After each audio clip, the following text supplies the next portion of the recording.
Hola a todos, soy Carlos Urrunaga, estamos en 360 segundos de Centrum Católica, hoy día con tres grandes amigos, César Álvarez, Kurt Burneo, Manuel Chu, para seguir hablando de esta coyuntura electoral, esta transición entre primera vuelta, segunda vuelta y finalmente elegir autoridades, ¿no? Políticas, económicas, en todos los sectores. Empiezo con César. A ver, César, está empezando la segunda vuelta, ¿no? Hay dos grandes candidatos ahí, pero se han mimetizado, económicamente no hay diferencias. No, se ven al espejo y se pueden llamar indistintamente. Y ¿cómo lograr diferenciarlos? ¿Ves alguna diferencia? Quizás no coincides conmigo. ¿Cómo es este tema de cómo diferenciar a los dos candidatos en el terreno económico, César? Bueno, efectivamente, si uno tiene una mirada general, no hay una diferencia fundamental. Aunque si uno comienza a profundizar, sí existen algunos criterios que hay que plantearlo como preguntas. El primero es en torno a tener muy claro que las políticas monetarias está agotándose, está llegando a un momento tal en que tiene que ser complementada con una política fiscal. Entonces ahí tenemos un problema. Tenemos que el déficit fiscal, perspectiva va a ser creciente. Los ingresos van a ser menores, ya sea por la baja del precio de las materias primas, ya sea por baja del crecimiento chino o una falta de confianza internacional. Y son tres elementos que en la economía mundial son factores que inciden al interior y que se reflejan en menores ingresos y que hacen que aumente más el déficit fiscal si es que no se racionaliza mejor el gasto corriente. Entonces eso va a empujar a una política de mayor endeudamiento. Efectivamente, el gobierno tiene resultados macroeconómicos que permiten generar mayor deuda, mayor emisión de bonos, mayor deuda. El problema está en qué se va a aplicar esa deuda y a dónde se va a orientar ese financiamiento. Entonces se necesitan inversiones, se necesitan proyectos que tengan efectos multiplicadores y puedan satisfacer necesidades básicas de la población, en el empleo, en la educación, en la salud, ¿no? Entonces, para resumir, yo creo que en este momento de transición, o este espacio electoral, se necesitan pues algunas reflexiones sobre los siguientes aspectos. El primer aspecto es en cuanto a aprovechar las lecciones aprendidas y la necesidad de una reforma electoral, una reforma del sistema político en este momento, con el nuevo inicio y prepararlo desde ahora, porque lo que acabamos de vivir no podemos volver a repetirlo. Estar haciendo elecciones y en víspera de la elección no se sabía por quién votar. O estaban algunos candidatos que son excluidos teniendo un peso importante de votación. Y eso no se puede volver a repetir. El grado de ausentismo y de votos blancos y nulos ha sido muy fuerte, muy importante. Entonces hay una crisis que ha pasado a la descomposición de este sistema político representativo que necesita ser tomada en cuenta para una reforma fundamental y que tiene que ser explicada en el momento de esa diferencia que tú señalas y que cómo es que se va a tratar. Ahora, un segundo aspecto, perdón, es el aspecto de la seguridad.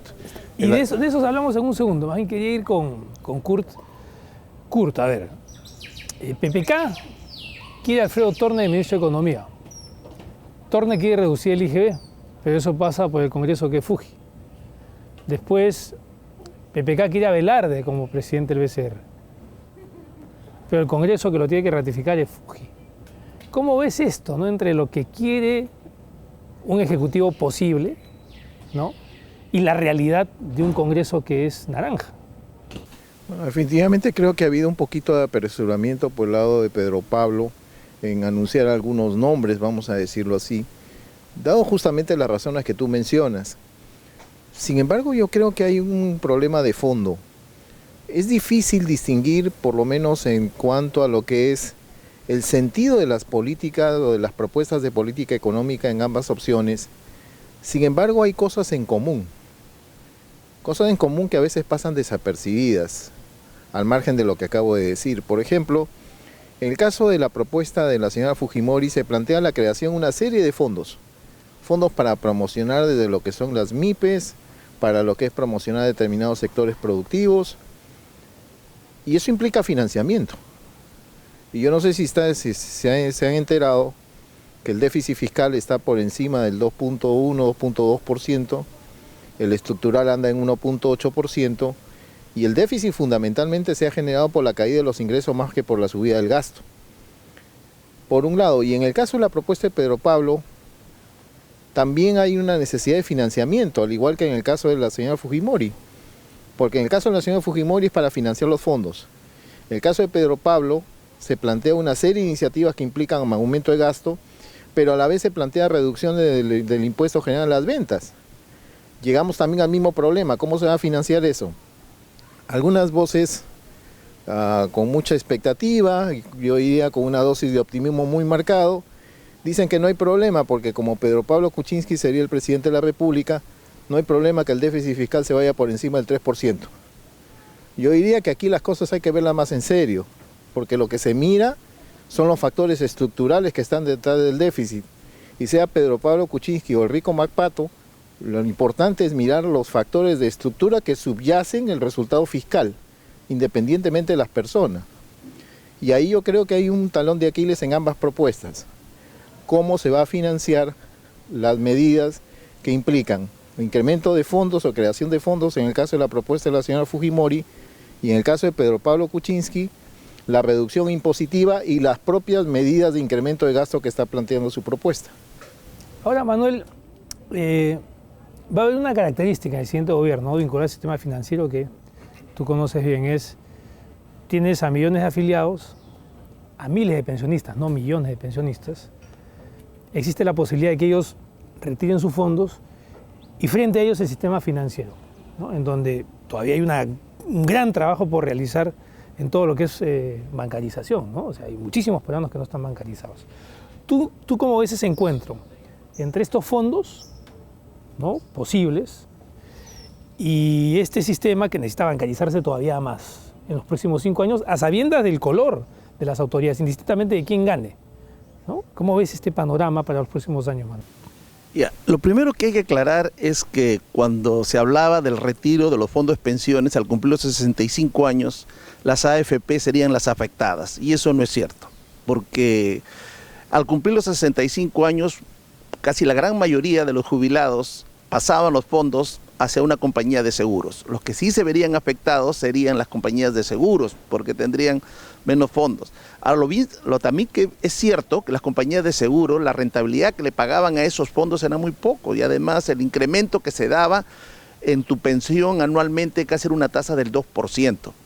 Entonces se presenta una gran oportunidad para todo el sistema financiero. Hay muchos fondos, ellos lo que tienen que desarrollar ahora son nuevos productos y competir entre ellos de tal forma que esos fondos puedan ir a buscar las mejores alternativas que ellos necesitan en este momento. Entre esas alternativas, ¿no?, hablamos de una pensión que en las compañías de seguros, si no me equivoco, está en $278 para el 80% que recibe una pensión en dólares, ¿no? 278.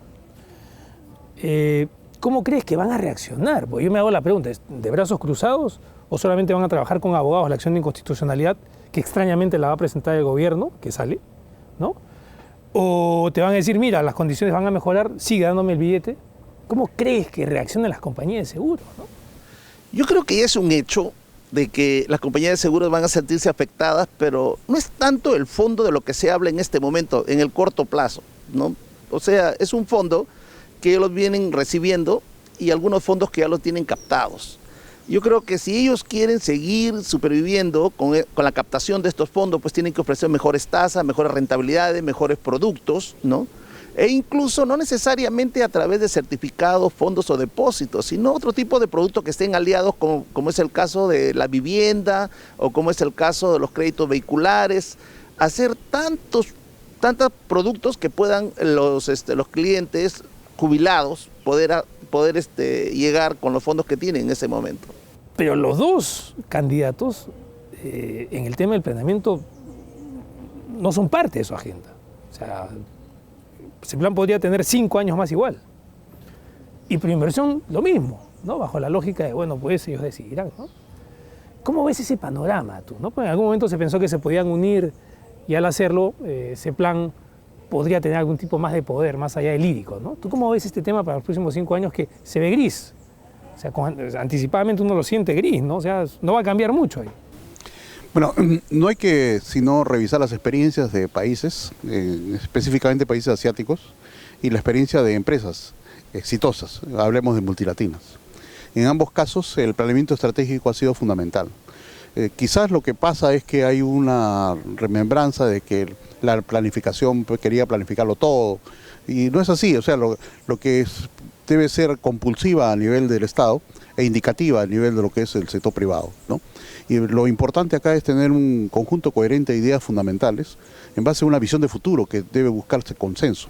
Entonces, en función a eso, ya que dado que estás hablando de CEPLAN y Proinversión, para mí, en primer lugar, si queremos realmente hacer bien las cosas y racionalizar con eficiencia los recursos, los pocos recursos que tenemos ahora cada vez que los precios de materias primas están bajando, tenemos que hacerlo en forma ordenada, y eso significa en forma planificada, coherente, programada, y eso significa también que haya una actitud vinculante entre lo que es la planificación, el presupuesto y esto vinculado a las inversiones.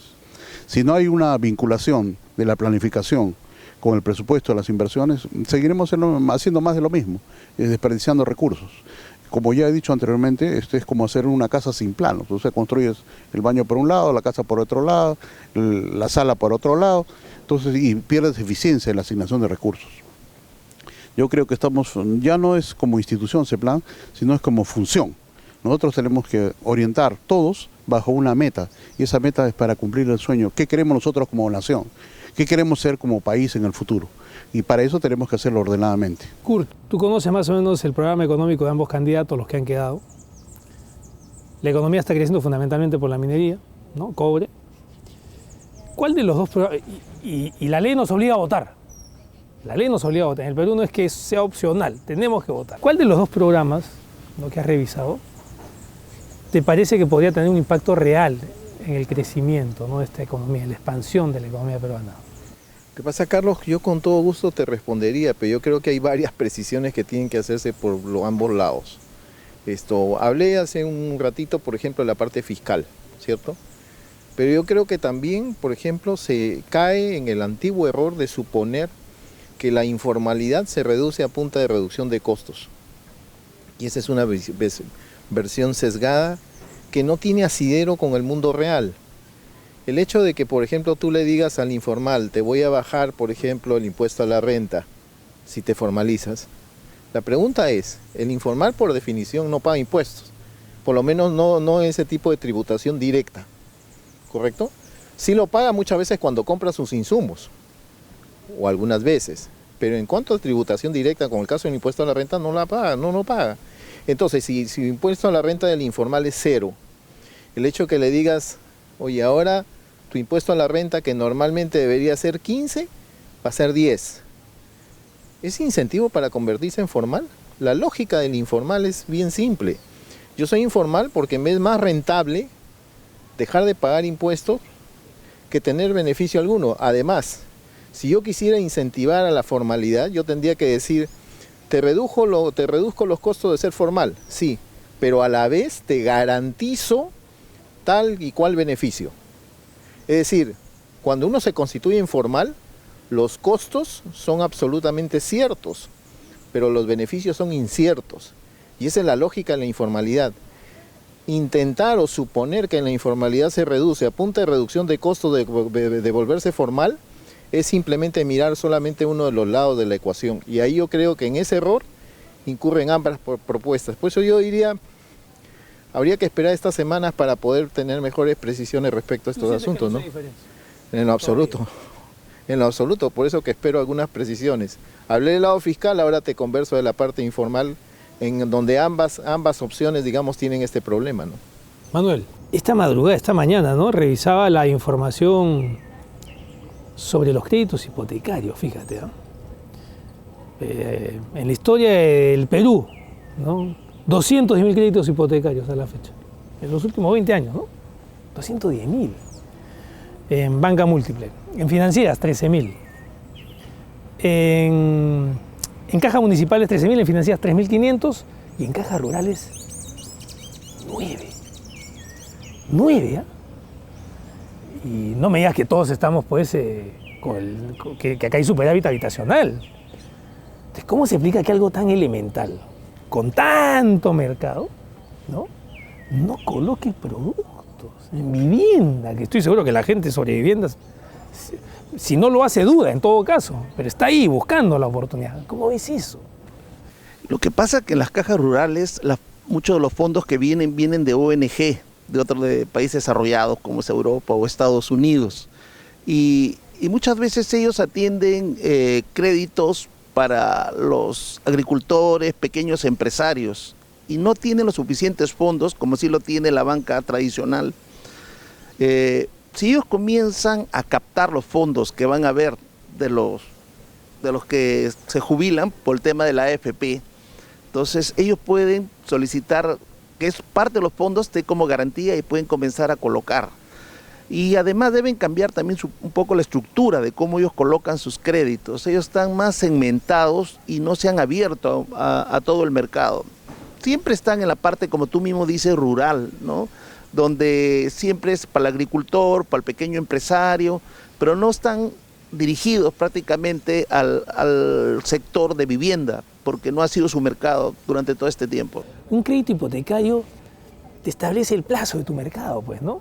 Entonces, cuando tienes 220.000 en un país de 32 millones y con un déficit habitacional de 2 millones de unidades entre nuevas o refaccionadas, ¿cuál es el horizonte que tenemos? Claro, pero el nivel de capacidad de negociación, ¿no?, de estas cajas rurales no es la misma la de una banca tradicional, en la que los documentos que le firman sus clientes puedan negociarlos fácilmente y puedan hacer todo un tema de fondos, ¿no?, consiguiendo cada vez más contratos y esos contratos convertirlos en cash. Ese es un poco del tema de que la estructura es muy pequeña como para poder trabajar y no la han trabajado por ese motivo. ¿Qué esperas en este mes de elecciones? Tú para definir tu voto. Porque todo el mundo coincidimos, ¿no? Veo dos candidaturas que en lo económico se parecen muchísimo, ¿no? Y ¿qué esperas en este mes, tú, César, ya como ciudadano, peruano, obligado a votar? ¿Qué esperas escuchar desde el punto de vista técnico? Yo quisiera escuchar cuál es la visión de futuro de los dos líderes, ¿no? ¿Qué esperan del Perú a futuro? ¿Cuál es su compromiso? Y sentir verdaderamente que están transmitiendo una voz del corazón, ¿no? Ese compromiso de llevarnos al país o a la nación a futuro, de aquí a unos 20 años, 30 años, ¿qué queremos ser como nación? Y nuestro posicionamiento en el mundo. Quisiera escuchar de cada uno de ellos qué es lo que están esperando ellos. El Perú convertirse en un hub, no solamente sudamericano, mundial, y lo puede hacer por los recursos que tiene, humanos y materiales. Kurt, yo puntualizo la pregunta, ¿qué esperas escuchar de PPK? Porque yo no creo que votes por Keiko. No, obviamente. ¿Qué esperas escuchar de PPK? Porque algo tienes que... ¿Qué cosa le falta decir, no? ¿Qué es? Los qué, los cómo y con las cuentas claras. Es decir, no solamente lo que piensa hacer, el cómo lo va a hacer, sino cómo va a financiar todo eso. Eso todavía está en la nebulosa. Y cuidado, que yo considero que es fundamental para Pedro Pablo diferenciarse en materia económica, sobre todo respecto a las propuestas de algo desfinanciadas, digamos, del fujimorismo, porque eso le puede pasar factura, digamos, en esta segunda vuelta. Yo creo que eso es fundamental. Creo que él tiene una imagen de técnico. Yo creo que esta es la oportunidad en la que tiene que evidenciarse eso, a diferencia de la contrincante. Pero no es solamente por el tema de experiencia anterior, sino solamente no solamente el qué va a hacer, los cómo va a lograr esos objetivos, sino también de qué manera se va a financiar todo ese paquete de acciones que se va a tomar tanto para el corto como para el mediano plazo, porque ahorita todo el mundo habla de coyuntura. Pero acaso nos estamos preguntando por cómo hacemos para recuperar la tasa de crecimiento del producto potencial ahora en 4,5% cuando antes estaba en el 6%. Y ojo, eso es hablar de las posibilidades de crecimiento en los próximos años, saliendo de la coyuntura de este año 2016. El otro tema es que no olvidemos que Pedro Pablo, si es que gana la elección, va a encontrar un presupuesto que ya está gastado a la mitad o un poco más, con una discusión siguiente, y es que a fines de agosto el gobierno, el entrante, va a tener que remitir al Congreso la propuesta de presupuesto para el año 2017. Y ahí claramente tiene que ser consistente con las ofertas electorales que está planteando. Eso tiene que quedar muy claro para la ciudadanía. Eso es lo que yo esperaría. Kurt Manuel, ¿qué esperarías escuchar? Algo así concreto, que tú digas, mira, esto me interesaría escuchar. Primero, yo tengo bien claro que para poder saber en qué se van a diferenciar los dos, son dos puntos muy importantes. ¿Quiénes son los que lo van a acompañar como equipo técnico? Y segundo, ¿de dónde van a financiar dichos recursos? En cuanto al tema financiero, tratar de que en la medida de lo posible de darles más facilidades, por lo que el sistema financiero de por sí tiene fondos, ¿no? Y que se aplique y que busquen ellos de cómo, a través de mecanismos del MEF o el Banco Central de Reserva, buscar alternativas de colocar más productos en el mercado para que esos fondos puedan crear crecimiento y mayor consumo en la economía.